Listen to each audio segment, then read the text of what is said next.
එක්තරා නිවසක වීදුරු ජනේලයක් අසල රාත්‍රියට දිනපතා පහනක් දැල්වෙනවා. ඒක ඉටි පහනක් වෙන්නත් පුළුවන්, වෙන පහනක් වෙන්නත් පුළුවන්. හැමදාම රාත්‍රියට මේ පහන දැල්වෙනවා. මේ පහන දිහා බලාගෙන ඉන්න එක්තරා දිලිඳු කාන්තාවක්, තරමක වැරහෙලි ඇඳගත් කාන්තාවක් ඒ නිවස දෙසට ඇවිදගෙන යනවා. ඇවිදගෙන ගිහිල්ලා ඒ ගෙදර දොරට තට්ටු කරපුවම ගෙදරින් එළියට එන්නේ මහලු වයසේ ඉන්න කාන්තාවක්, අම්මා කෙනෙක්.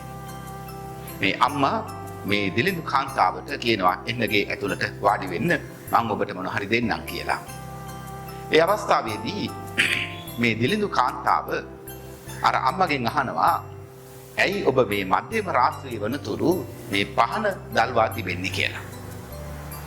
එතකොට ඒ අම්මා කියනවා, මගේ එකම දුව මගෙත් එක්ක තරහ වෙලා බොහෝ කාලයකට පෙර මාව අත්හැරලා ආපහු ගියා. ආපහු ගියා නෙමෙයි, මාව අත්හැරලා ගියා. එදා ඉඳලා මට හරි දුකක් තියෙනවා. ඉතින් මම මේ පහන පත්තු කරලා තියෙන්නේ නැවත ආවොත් ඇව පිළිගන්න මහා සූදානමින් ඉන්න බව ඇයට දන්වන්න. නමුත් දැන් ඒක සිදු වෙලා බොහෝ කාලයක්. නමුත් මම තාම පහන දල්වනවා. මුල් කාලේ මගේ නෑයෝ, මගේ අසල්වැසියෝ හැමදෙනෙක්ම මට කිව්වා එයා ආපහු එන්නේ නෑ, ඔය වැඩේ අත්හරින්න කියලා. පස්සේ ඒගොල්ලොම මට කියන්න ගත්තා මට පිස්සු කියලා. නමුත් මම එයාගේ අම්මා, මම කොහොම එයාව අමතක කරන්නද? මං එයා එනකන් හැමදාම මේ පහන පත්තු කරලා තියෙනවා. එයා ආපහු එනකොට කළුවරේ මගදී එයාට ඒක අඳුන ගන්න පුළුවන් වෙන්න.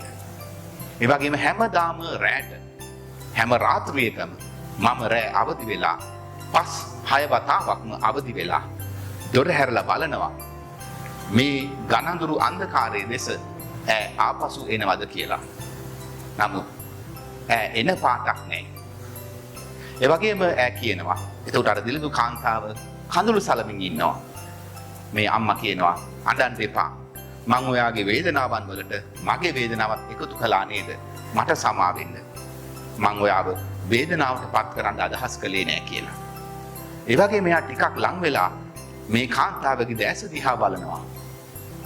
ඊට පස්සේ එයා මෙහෙම කියනවා, එලිසබෙත් මගේ දුවේ, ඔයා ආවද නැවත මාව හොයාගෙන කියලා. දෙන්නවම වැළඳ ගන්නවා, කඳුළු සලනවා.